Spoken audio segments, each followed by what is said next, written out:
theme song for Gear Podcast. G'day, Uncle Leon. What's going on, mate? Not too much, mate. Yourself? Oh, mate. Enjoyed the finals footy, week 1? I didn't watch much of it. I think I watched the end of a bunch of games, but that was pretty much it. But did you feel vindicated, Troy, that the Port Adelaide Power, after knocking your beloved Fremantle out of the finals, got pumped by the Geelong Cats? Shout out to Paul Cush and the Geelong Cats. But then the team that snuck in, the Carlton Blues. Yep. Did you enjoy that one, Troy? I did watch that. I was actually gigging at the time and I was playing like I do and watching the TV most of the time, going like, oh. So what was it, 60-0 halfway through the second quarter? That made me so happy. I fucking hate Carlton so much. I hate Carlton. I hate the Western Bulldogs, and they both got pumped and eliminated, and that makes me very happy. Port, now, I don't care Troy, about as much. But. Should I bring up the reason, as you know, a child of the 90s in Perth, grew up supporting the West Coast Eagles, and there was an infamous incident. I think it was like round 3 or round 4, maybe 1995. Mm-hmm.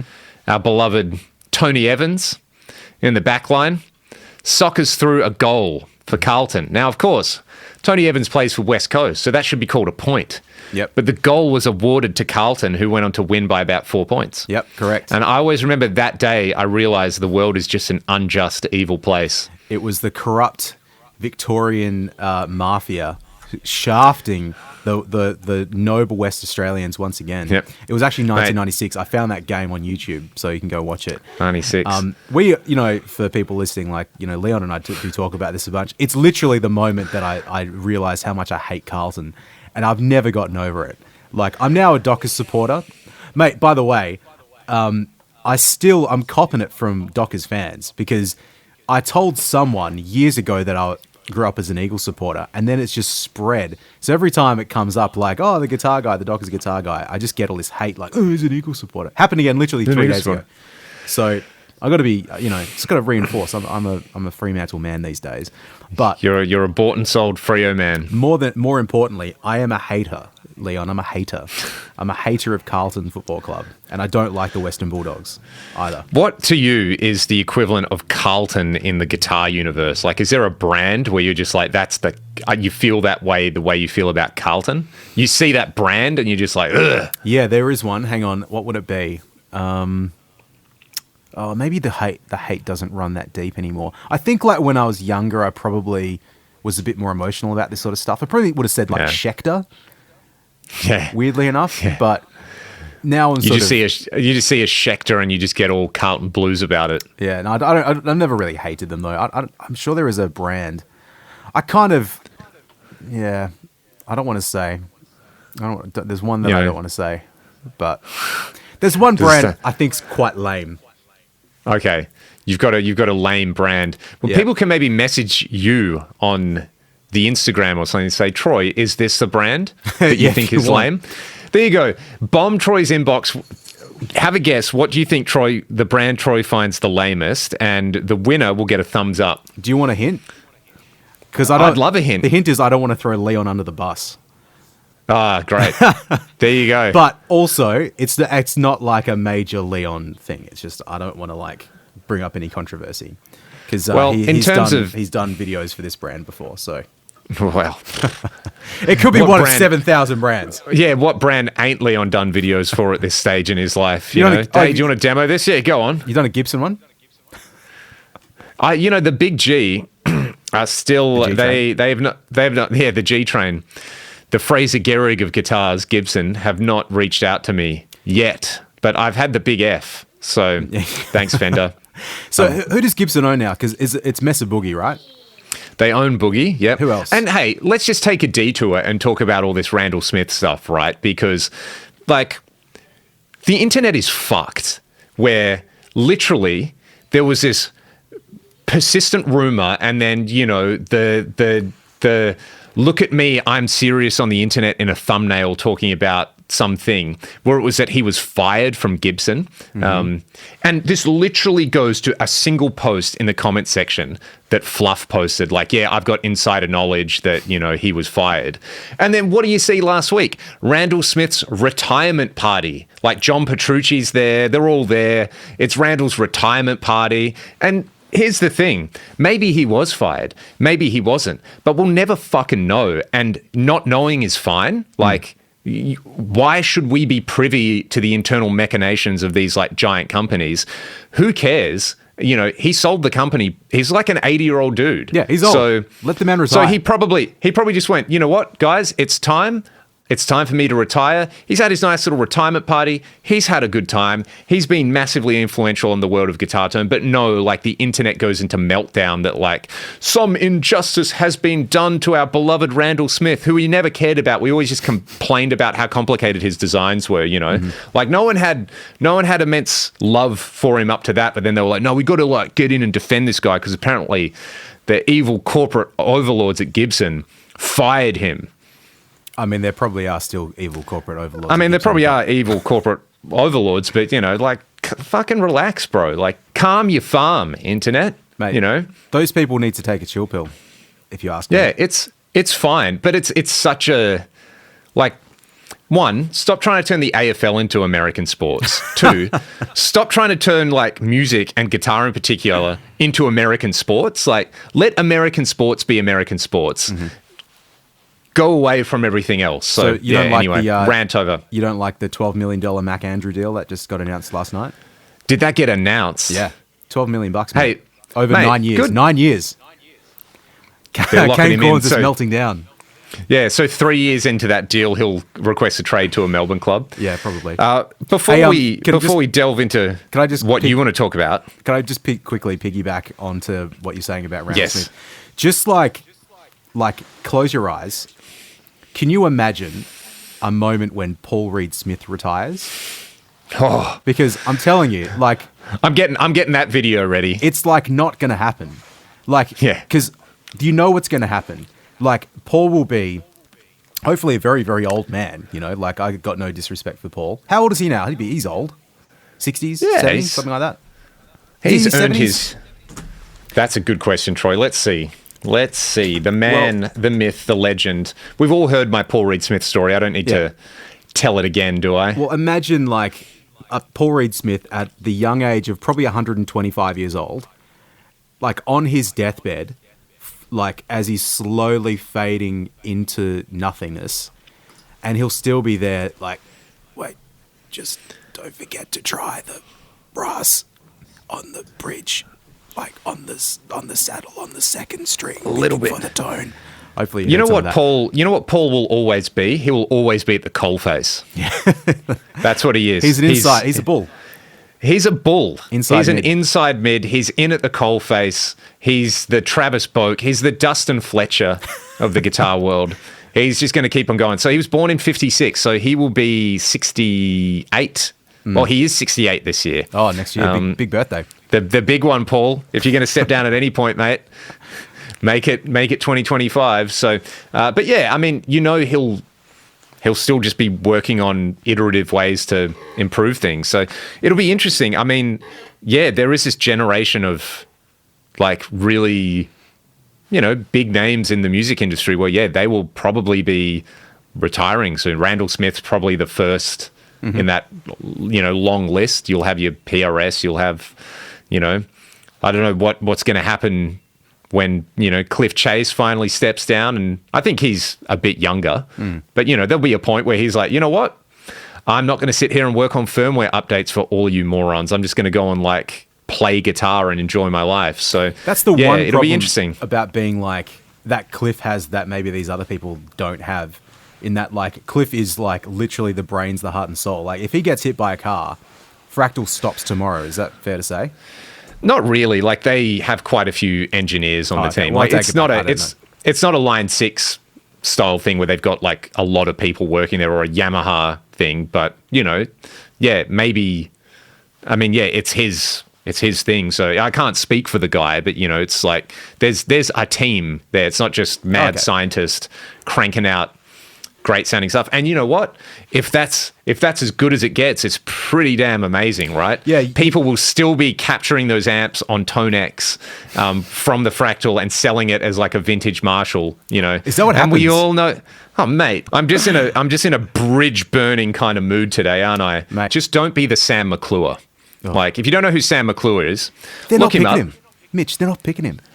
Yeah, don't do that with guitar media, because that is everything wrong with AFL media. Blokes like him, just like, nah, definitely Harley Reid not getting taken at number one. Neck minute, Harley Reid taken at number one. Sam, do you back down from your position? Well, no, because they should have traded. It's like, he has a job. That man is employed to be that bad at his job, you know. I get to be this bad at my job because, you know, I employ me. Whatever, there's no standards there, but, oh well. You have to talk to the CEO and boss. Hey, what was I going to say to you really quick on the back of that one? Oh, yeah, we've got a topic, which we'll get to. You want to do the topic now? Because I've got another thing to tell you about.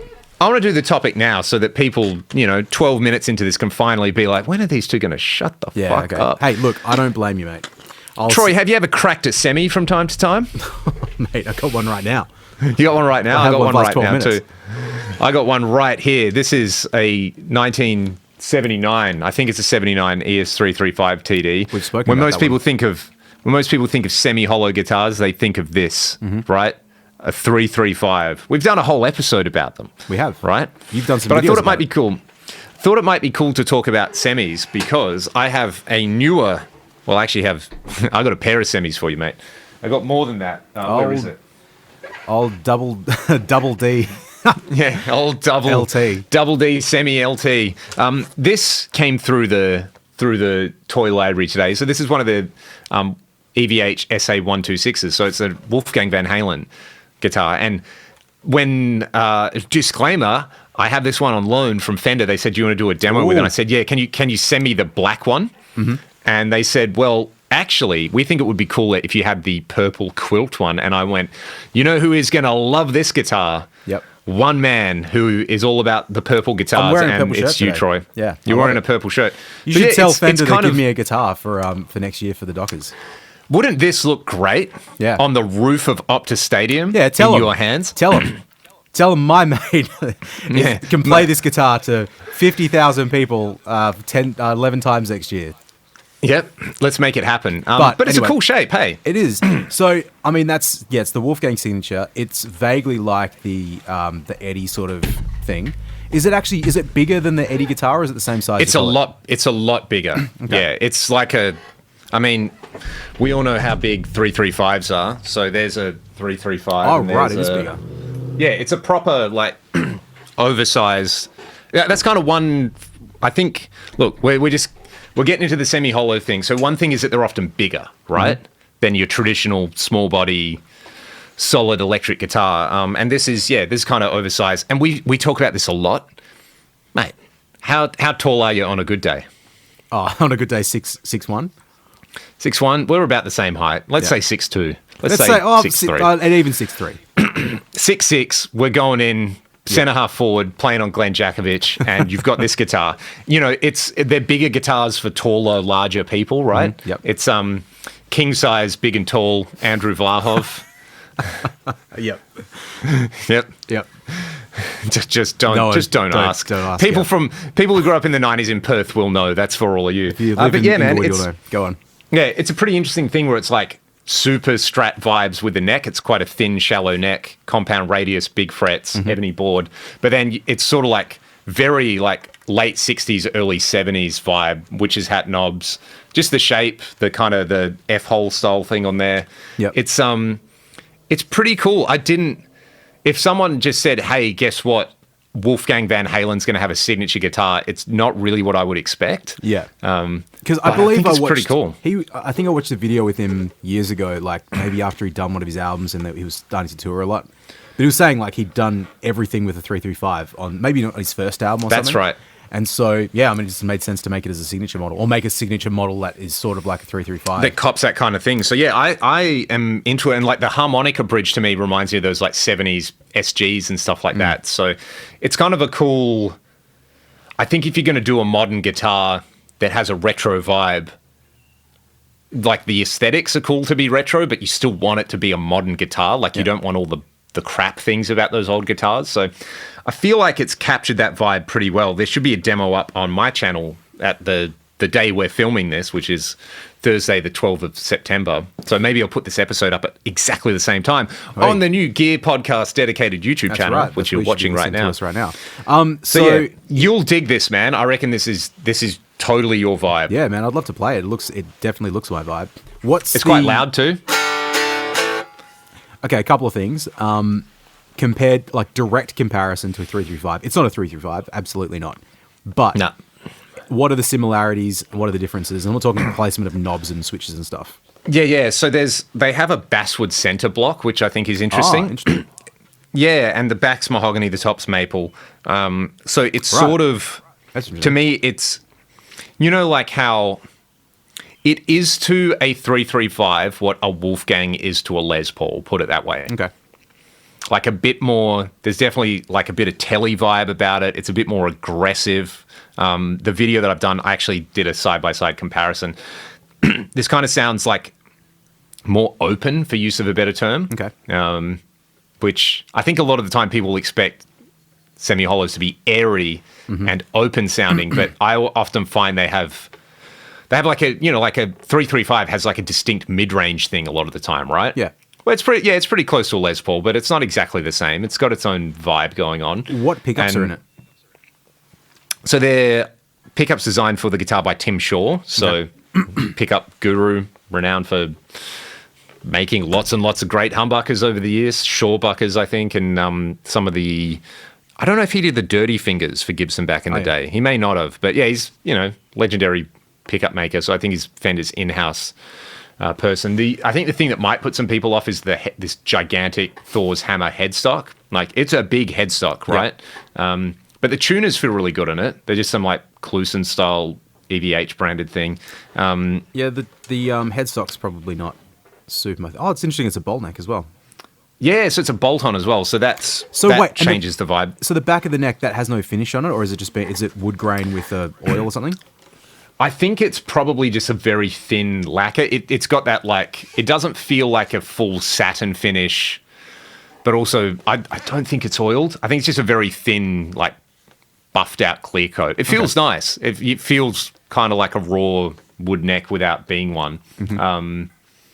What other little details on here? I like that there's 2 strap pin locations. So if you want the traditional 335 style location, or if you want a more normal electric guitar, they've thought about some things. Cutaway's comfy, the top's comfy. It's a cool guitar. I didn't expect to be as into it as I am. Yeah. Is it fully 335 in terms of it's got a center block and then the wings are hollow, or is it just the top part is hollow? Yeah, hollow, and then okay. I don't know if this part's hollow. Actually, that's a good question. I would have to check. There is that's an improvement on a 335. You can just get into the control. It might be, Troy, before I let you showcase some guitars, it might be a bit more similar to the other semi-hollow that I've got here. Your favorite brand in Hamer guitars. But yeah, this is a Hamer Artist. I've had this for a long time. I think when we started playing together, I was probably... You bought that, or you might have got that as a birthday present or something in 2007. Does that sound right? Yeah, I think it was a Christmas present from my folks, yeah. So this belonged to a family friend who bought it. And then, obviously, he sold it, and my folks were like, what would be awesome? So thanks, Mum and Dad. Excellent decision. But this is this part of the guitar. So unlike a 335 having a center block, this is more like they've used a solid mahogany back, and then they have carved out a hollow section over here, and the rest of it's solid. So this is like semi-hollow. It's in between. There's 2 types of semi-hollow. This one's more towards the full chunk of wood. So, I put quick story with this guitar. When I got it, it had Duncan Seth lovers in it that were unpotted. I remember taking it to a jam, and it was like the worst thing ever because it was just feeding back. The thing I don't like about it are the tiny frets, and they've got the, the nibs on the fretboard. I just don't know why anyone likes nibs, but, no judgment. So that's a bit annoying. I think if this had bigger frets on it and no nibs, the neck would feel awesome. But it sounds really good. So I got the pickups potted years ago, but then I took them out and put like 59s in. And I just put the original pickups back in. And yeah, it sounds really good. And it looks pretty awesome. cool. Like the top on that's unreal. It's I reckon crazy. I never loved that guitar. It's like that and the other Hamer that you've got. It might just be the frets. Like it feels very like claustrophobic to play for me. Yeah, and it feels tiny. Yeah, it's not a smooth sort of thing.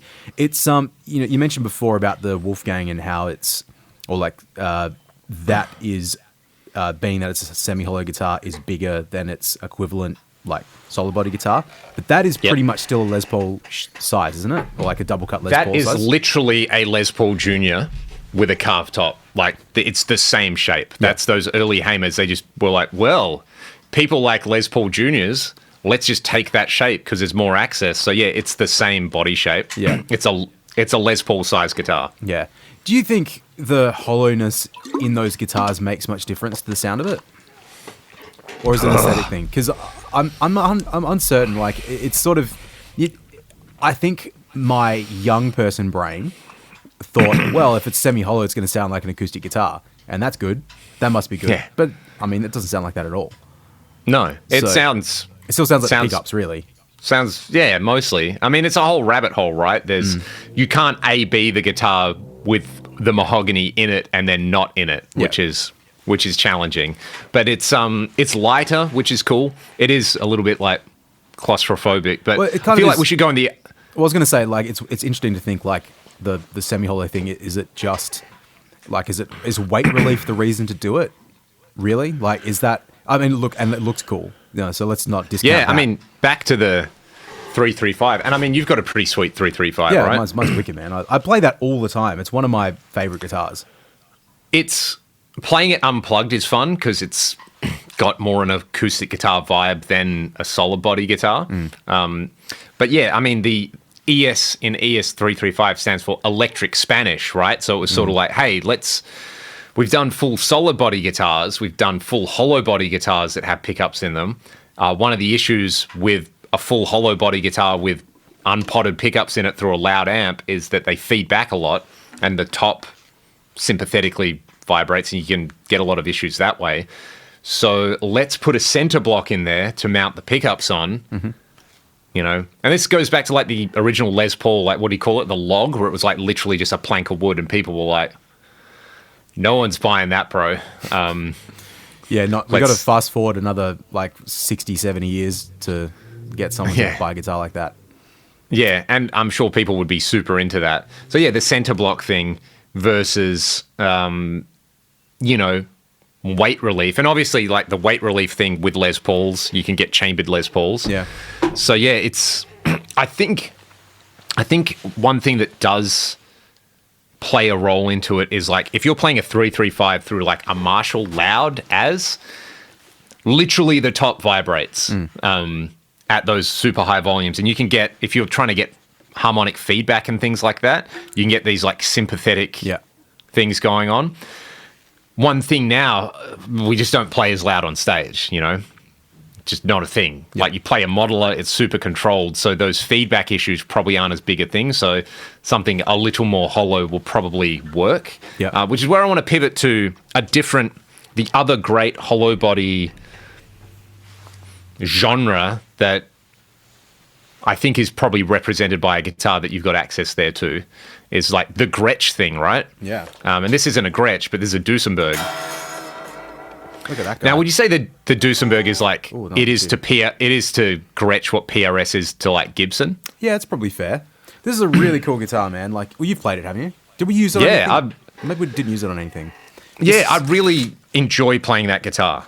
Yeah, this is my buddy Peter's, and I just pinched it out of his studio to have a look at. He left this guitar here when he moved back to Perth from Melbourne, like 2020. And when I say left it here, he dropped it off at the studio, and it lived on a stand for about 2 years after that. I never changed the strings, and I used it on almost every session I did. Yeah, because it's like I won't play it at the moment because it's very out of tune. But it's great, man. It's what is it? I think it's like hollow on either side. Oh, it sounds like it's got a center block in it as well, I think. Anyway, it's wicked. It's got the Bigsby thing on it. Yep. which I've used And a lot, and I do that- forget that I need to have a guitar with that like available to me because That immediately makes it more Gretsch vibe. I wish I had a Gretsch here. You know what I was looking at last week? White Falcons? Duo Jets. Yeah. Oh, yeah. Not White Falcons.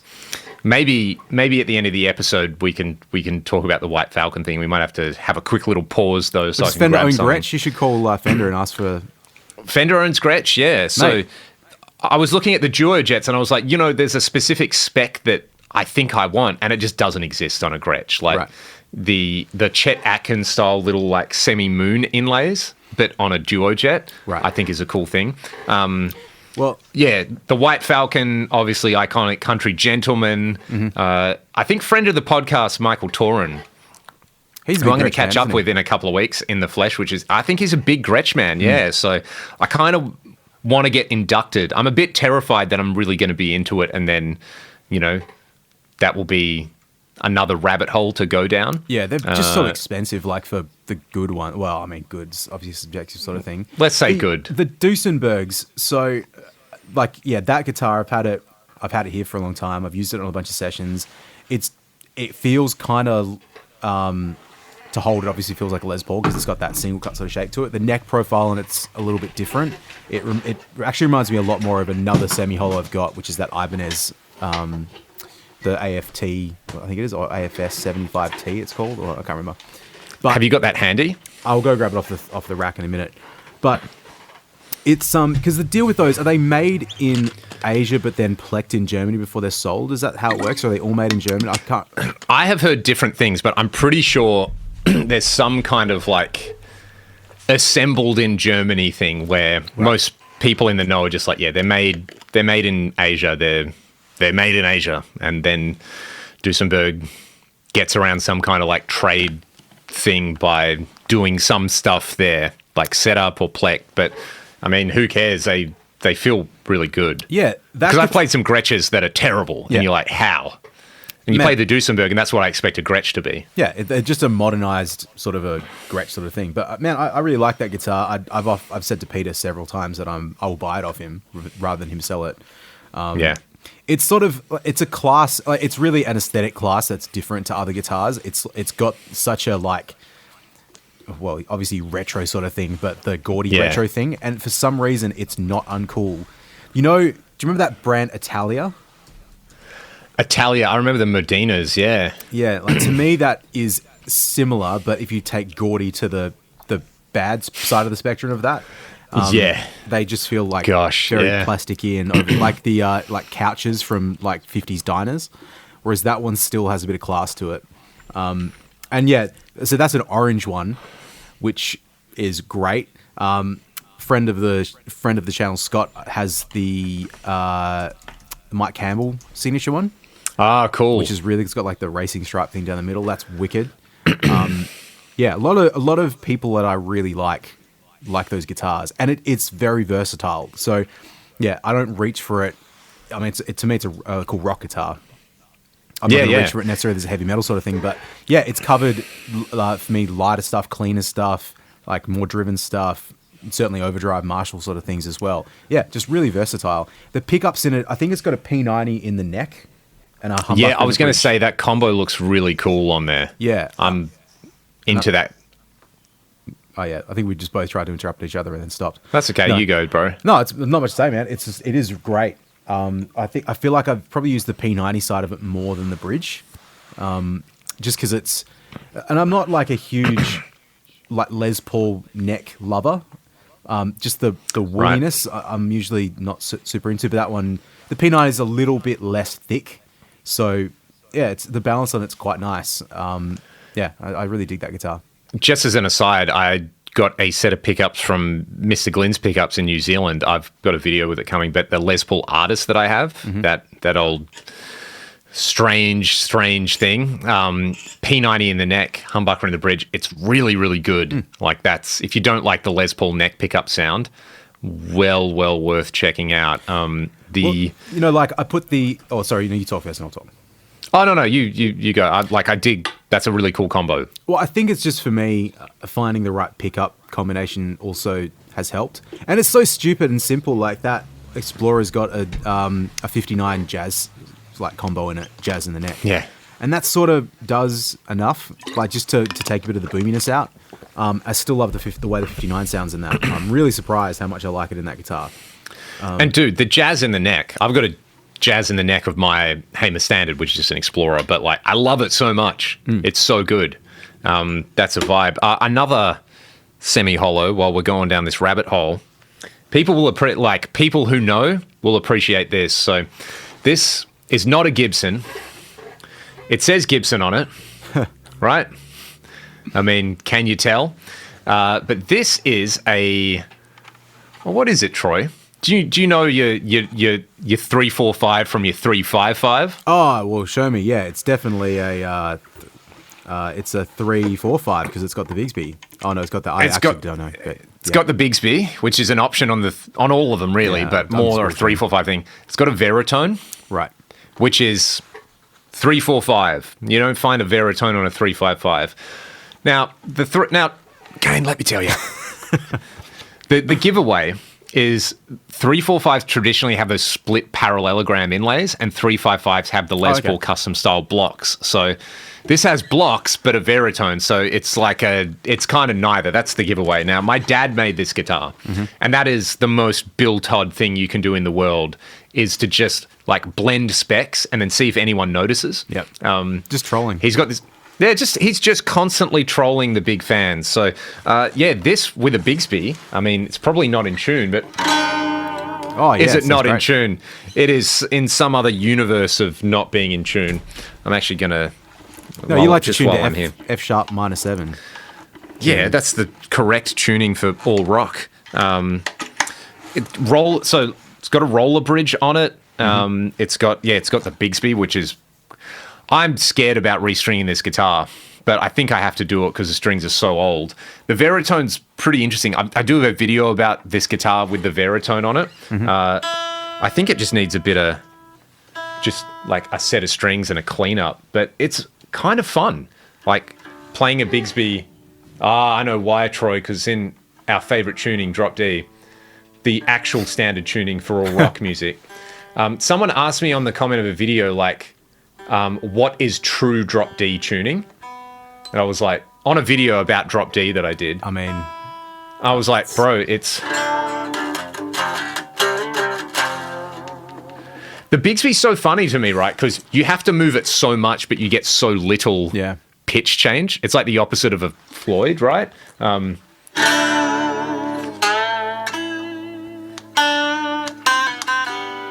some Chris Isaac. You got to do some Chris Isaac for all the fans out there. So yeah, that's a cool variation. The 345 and the 355. I'll just direct people to the video I did with the Veritone. It uses an inductor, right? So that's the unique thing. You can get some really strange.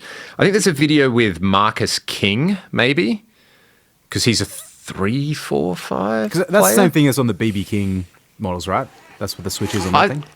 I think so, yeah. Let's have it. What's that called? The Lucille. Yeah, I've played those before, and that was cool. I wasn't certain what it did, like, specifically. I just twisted the knobs and was like, oh, that's cool.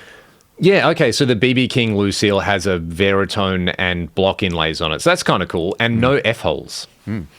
So that's you don't need the F-holes for it to be a semi-hollow, or do you, Troy? Where do you stand on this non-debate? Oh, I don't care, mate. I don't care. Like Jack Ginnivan posting on the Sydney Instagram page, mate. I don't care. Or going to have a palmy the night before a final. I don't care. Just live your life, mate. Life's short.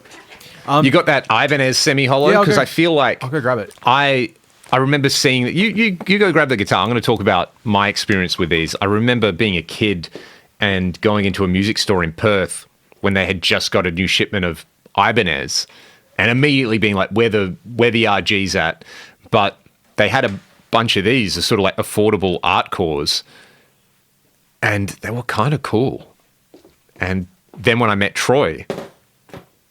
What does Troy pull out one day, not long after we become friends? He goes, yeah, you got to check this out. Bada boom. I'm back. So when did you get this guitar? Literally 20 years ago. Probably 20 years ago this month, come to think of it. I got this from Concept Music when I was 16. I was in year 12. This is a really cool guitar, man. For me, it's just one of those ones where you're probably never going to sell it because it has a lot of sentimental attachment to it. So the story with this guitar, and it's a there you go, Ibanez. I think it's a bit more Gretsch vibe, right? A little bit. AFS 75T. I think the T is the tremolo, and I guess they still make these.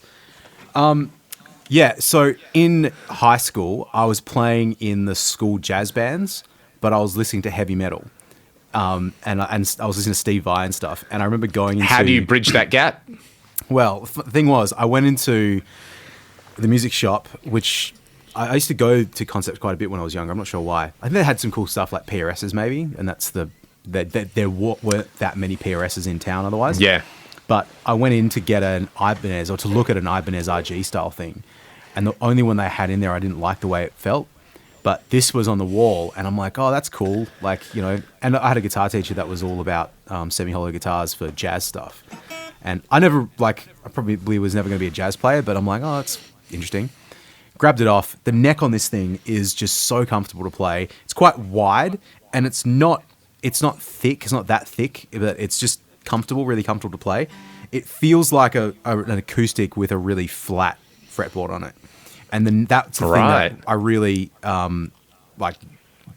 was drawn to like just playing it with his hand, and acoustically, like again, no, it's in the worst tuning, not in tune at all. Who tunes their guitars? No, acoustically, it's quite loud, and I've always, probably until recently. Nowadays, when I play guitar, I'm either at a gig or I deliberately try and turn on the stupid big amp rack behind me that makes some noise because I can crank it up a little bit. But up until like a little while ago, just about all the time when I was playing guitar, I was sitting, playing an electric guitar acoustically. Because I just couldn't make that much noise.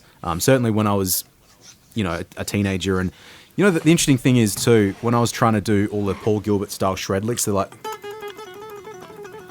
all that sort of thing. To get the sound that I wanted required me to pick it so hard. And I didn't realize that if you put a lot of distortion on it, kind of you don't have to pick as hard, you kind of have to work as hard as well. So that probably set me back a couple of years. And also I didn't realize when you got distortion and you're trying to do these licks, you've got to keep the other strings muted. Yeah. And that stuff had to come a little bit later. But yeah, this was the guitar that I did a lot of fucking around on. There's a couple things about Having said that, though, being able to pick those, and really pick hard and, overexert yourself is kind of cool. That's part of the sound with Paul's playing. It sounds like the early, Paul then versus Paul now. You can tell he's like, why try now? But back then, you're like, dudes, particularly because I used to play. I think I've said this before, but everyone, or a lot of people, the traditional way maybe is to put your pick where your thumb is over the top of it. And that's cool. I'm trying to get in the camera. There you go, like that. But then I had this guitar teacher that was all about playing jazz threes and playing in this way. Leading edge, bro. Yeah. So then I guess the upwards, whereas the normal way of holding a pick is a downward slant, this is like an upward slant. So it you really need to use a jazz three to play like that. You need the point or a pointy pick. Sean Lane. Yeah, Sean Lane, I think, did that too. There was a reason for it. This teacher I had, he was cool. George Benson? Yeah, George Benson does it. James Hetfield sort of holds it like a pencil. Yeah. Because I used to always hold the pick like that. I think because when I started off like that. I think there's utility in that when you're starting out because it feels like you can hold it. Yeah. Well, better Steve Morse. It was years I played. I actually forgot that I used to play like that. I should try that again. Let's try it right now. Yeah. Well, the thing is with holding the pick like that, only using the jazz threes and stuff. So this teacher had, when he went to Brazil, basically over a summer and was studying with this jazz guy analyst, and this is what he came up with these ideas or learnt this stuff. But he had this thing whereas when you pick, you tuck your fingers in because if they're out like that, it's just too much wasted motion and energy. So if you tuck them in, it's a little tighter. And I guess when it's upwards, you're sort of slicing the string rather than plucking it in the same sort of way, which has a lot of benefits if you're trying to rip. But if you're trying to play, if you're trying to chunk a chunk, holding it the other way helps. And playing acoustic guitar, I couldn't do it to get the same tone the other way. Anyway, this guitar, I think literally Troy Grady did a video on that leading edge pick thing not too long ago, and then put up a video of him playing the solo to Still of the Night with that motion because Troy is an alien, and he's just I have seen a new picking motion. I must like learn everything about it, but also know how to do it. So I thought that was pretty cool. It's like, oh, cool, Silver Night song. Everyone was like, bro, you're doing the Sean Lane thing with the leading edge. I think it'd be interesting to see John Sykes. I think he maybe had a little bit of that going on. Oh, okay. If you look at the way he held a pick, I mean, yeah, changing the way you hold a pick is definitely going to make you as cool as John Sykes, kids. You heard it here. Yeah, absolutely. First. Well, anyway, like this guitar was like pretty much my guitar from what age, maybe like 17 to 19.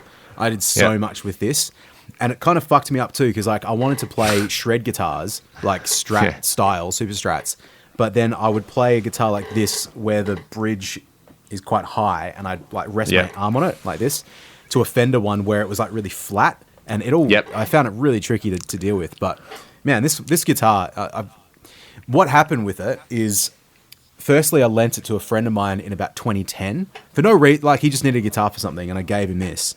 And it stayed at his house. He didn't trash it, but I kind of forgot about it. But then I decided to change the pickups in it because, as much as I loved playing it, it sounded not great. Like, it was very dark and very boomy. So trying to play the shred stuff on it and like chunky heavy metal wasn't really the one. So I was like, oh, look, I'll just put new pickups in. I can do that. I got these Duncan Fat Cats. Yeah, I was going to say, you got the Fat Cats in there. Yeah, they're P90 sized, humbucker sized P90s. But, mate, I had no idea how difficult it was to solder in some fucking like pickups into a semi-hollow guitar. And it took me 3 hours to get them back in after I'd done it, after I'd taken the pickups out. What I should have done is just unscrew the pickups, snipped them, and then terminated the wires together. That would have made a lot more sense. But instead, I did it at the pots, or I think it was the pots. Oh yeah. And it was 3 hours. I got the guitar back together, and then it didn't work. Like, it doesn't make any sound. And I was so frustrated that I just didn't put the guitar back together. So anyway, one day, mate, let me send you a little video of when I was in Sydney, and this is a perfect segue to the next guitar I want to talk about. But so I took my 335 with me to Sydney, sound checked with it, awesome. First gig starts cutting out. Mm-hmm. The output jack was just not good.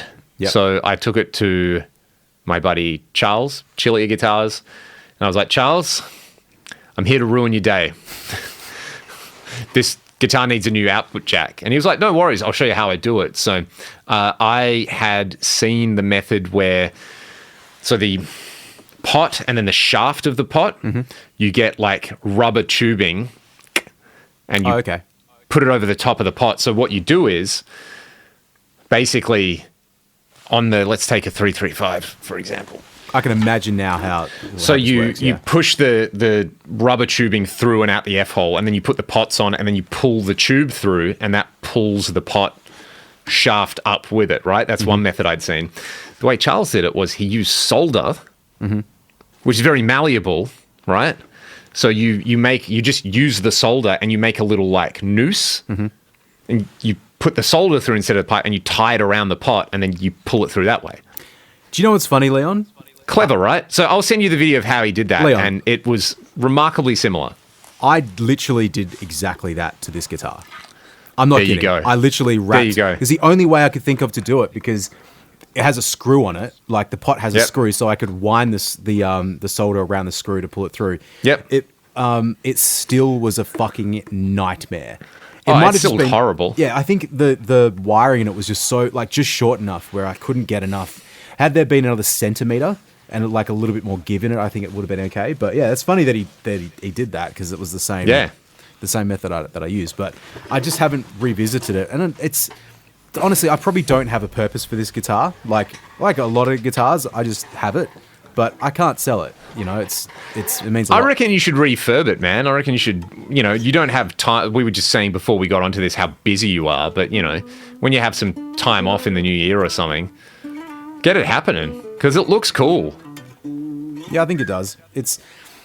It is cool. I like playing it again. It's been a long time since I've even given it a little strum, so it might have to having come it in back. the rack when you're doing a session. You know, there's it feels like that thing that like maybe 1 in every 10 someone might go, oh, actually, let's use this for a part. That's the problem, man. I've got a lot of guitars that are 1 in every 10. You know? Yeah. And same as amps and all that too. It's ridiculous. But anyway, show us your. You've got the we were talking about Chile Charles. guitars. Yeah, so we got the Chilia. So Charles makes Oh, a what a top! Man, it's just so I had dinner with a friend of mine last night who's big into my mate Aaron. You know, he's an enthusiast of handcrafted things. And he was like, dude, this is one of the best finishes I've seen on anything ever. You know, it's like, it looks dipped in glass. So he calls this a birthmarked maple top. Where are we? There we go. Like, I just finished editing a video, like, kind of going through this guitar and a bunch of the tones and the finish on there. This is... We talked about the Hamer being, like, 75% a solid body guitar. This is, like... 75% a hollow body guitar because it has a center block, but it only comes past the bridge, so just here. So Okay. if you hear the you tap there versus tapping here, so that's all hollow through there. Now this model is called the Bell Aurora, and I was like, that's an interesting name. How do you come up with that? And then I realized Charles has a guitar that kind of looks more like the Hamer, where it's a double cutaway Les Paul essentially, called the Belladonna. Then he's got a full single cutaway archtop style guitar called the Aurora. Understand. So what happens in between?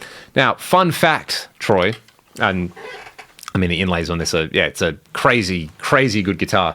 It sort of like fixes everything about, say, the Gibson style thing or the Hamer that I don't like tall stainless steel frets. You know, he makes his Blue Murder humbuckers. What a mad dog. Mate. Best name ever. They sound great. I also like you don't really notice where the pots are until you have to look. So this is a kill switch for the neck pickup, so you can do the Ace Frehley stutter cool. thing, and this is a coil tap for both pickups. It's just an amazing instrument. Like he makes phenomenal stuff. Anyway, is there a cutaway in the back as well? Yes. Wow. All right. Yeah, that's pretty cool. Hey, so it's comfy as well. Super light, Tone Pros. It's got Charlotte locking tuners. I did a gig with it straight after I got back from Europe. Did a ragdoll show that I use it for in Drop C. So it sounded amazing. And one nice. thing, Even acoustically, when I sounds was good. when I was chatting to Charles about it, he was like, he's like, dude, you're using a modeler on stage. Like the center block thing on 335s was a way to make the guitars like a little less prone to feedback on loud stages, but he's like, you're not playing on loud stages anymore, so you can make it a little more hollow. You can go in the other direction. So That's he's the details on the finish. We can talk about the finish all day, but it sounds like no, seriously, sounds that very top good. is like I've never seen a top look that good before. It's very unique. It's like it's just oddly dark between like the contrast is really like. Yeah, noticeable. It's insane. So what's interesting, and we need to get Charles on the pod. He's such an interesting dude. But Dave Friedman hit him up and was like, build me a guitar. I want a Bell Aurora. So Dave has a custom Bell Aurora that kind of looks like this. Oh, cool. Which is pretty awesome. So shout out to Dave. I should actually email him and just be like, hey, I've got your like sibling guitar. This is pretty funny. And he'll probably be like, why are you wasting my time? I have 600 emails from guys asking me if I should buy a Plex or a BE. Yeah. When Let's the get him on the answer pod. is both. The dream. Probably make it happen easy enough, right? Dave, if you happen to be listening, join us. Impart wisdom onto us because we actually know nothing. But yeah, that's like the culmination of like, I really like that Hamer, but there's like the frets and the neck and the claustrophobia or a thing. I love the 335, but it is an old guitar. Tim at Williams Guitar refretted it and made it like 1,000 times better, but it's still an old guitar. Yeah. But this is sort of like, it has all the things I like about modern guitars, but also it's just like the top's insane. And like, have you looked at any of the stuff on like Charles's Facebook page? Just some of the finishes I've had a look and through the his Instagram, inlays. Yeah, it's the Facebook page is a lot more built out. I don't think he's super into the gram, but yeah, that's like I don't know. That feels like the culmination. Did you just put that on the floor? I put it in its case, which is I on was the gonna floor. say. Yeah. I thought. Yeah. I do have another Get out of guitar. here. I've got another hollow actually, which I did put on the floor as I came back in. But Yeah, I just thought that was really fantastic. fun. We're talking about this beautiful guitar. It's like Beautiful which guitar. I Get would out do of that. here. You know who'd love that is our mate Chris Gibbs. Chris Gibbs would absolutely approve of placing the guitar on the floor. Here's one last one for you, mate. Oh, mate. Yes. This is a perfect way to finish up. Now, Speaking of my favorite brand, the Big S for Schecter. Yes, this is the. I can't even remember what it's called, but for those that are just listening, it's a bass. It's the important thing, though. Yeah, it's a Telecaster bass with an F hole on it, as played similarly by the man Doug Pinnick from King's X. Now, is that a signature Doug bass, or is No. it just a model he's played? Right. Doug has a signature that is this with different pickups and different pots and different like electronics in it, I guess. Yep. This bass, I found, I was like, I saw it on like Facebook or something, and the guy only wanted about $300 for it. So I was like, well, I have to get it. Like as a Doug Pinnick fan, Amazing. I must buy this bass. And I did a couple of gigs with it. It's kind of cool. It's like it certainly is not going to feel like an upright bass or anything like that. It feels like the notes got or maybe even a like a Hofner. Have you played a Hofner bass before? Yeah. Yep. Yeah, it's probably got a tiny bit of that about it, like a tiny bit of like the bubbliness. Cool. And it's cool. Like maybe a little bit more sponginess. Certainly not. That's not Doug's thing. I think it's just a cool shape, and it's a different sort of shape. So yeah, this is. I did I gig with this with Ragdoll ever? I can't remember. I might have. Maybe. Yeah. You'll notice so what I didn't like about it is you see this massive piece of grey tape, because I don't give two fucks about anything, to be honest, most of the time. But this has only got a bridge pickup in it, and I like to put my thumb here when I'm playing with my fingers. So I was like, well, Did you put guitar picks under there? No, it's actually the feet. I can take it off, actually. It's probably about time I do it. But these are like the little rubber feet that you can put on the bottom of things, like pedals and whatnot. And so I got some from the hardware store. And that was something that was suggested when you've got a bass that doesn't have that pickup, because it's like just a nice way of anchoring Put the your thumb. But it took one gig of playing, and they started slipping down, and didn't stay. So I'm like, well, this is fucked. And I just needed some way of resting my thumb there. And this duct tape, which it's fucking duct tape as well, man. It's very sticky and gross. This is 2017, I reckon I did that. So I'm reluctant to take it off. But it's cool. It's a little bit different. I've tried it on some sessions, and it hasn't necessarily won, but I just think it looks really hip. I think it looks rad as well. In terms of like an actual usable instrument too, the only thing about this, playing it, other than this, is the neck dive on it. It's a bit sort of nasty. So, it's what you get for buying a $300 bass, really. Exactly. What more do you want? Now, yes, we got one more to talk about. I'm going to go grab it. Ta-da! There we go. This is, for a lot of people, I think, the pinnacle of the semi-hollow thing. Mm-hmm. It's not a Gretsch, though.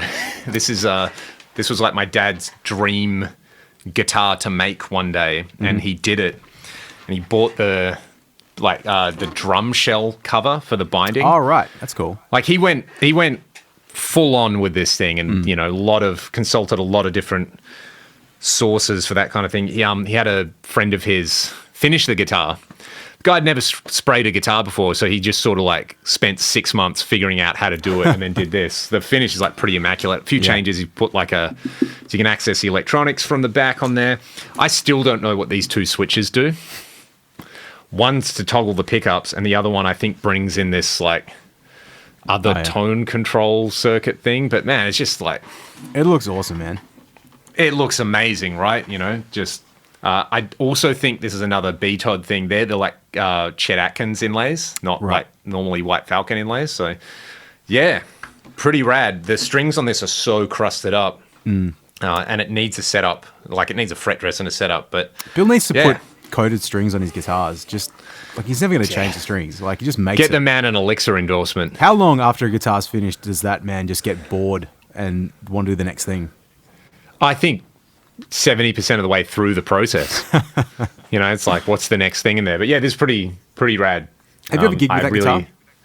No, I really should get it happening. Hey, it's such a monster. It's got it's like all the stuff like Bigsby Filtertrons. It needs a new spring for the Bigsby, and that's one thing. But yeah, what a beast! What a cool guitar. Yeah, semi-hollows, man.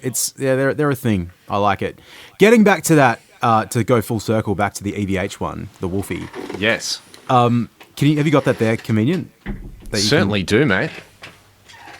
It's all very convenient. There's a couple of things about it that I actually really like, and a couple of things that I would do slightly differently in terms of it's just a preference thing. I don't like on my 335 where the pickup selector switch is, and so I think having it there more Les Paul style is more Les Paul. Awesome. That is good. The only thing that I can tell you right now, if I played that guitar, is I'd have to change those knobs. Cause, yeah, you're not into the witch's hats? Nah, man. I have got them on my 335. No. Yeah. Oh, well, I've got those style on my 335. They are hard to grasp. Yeah.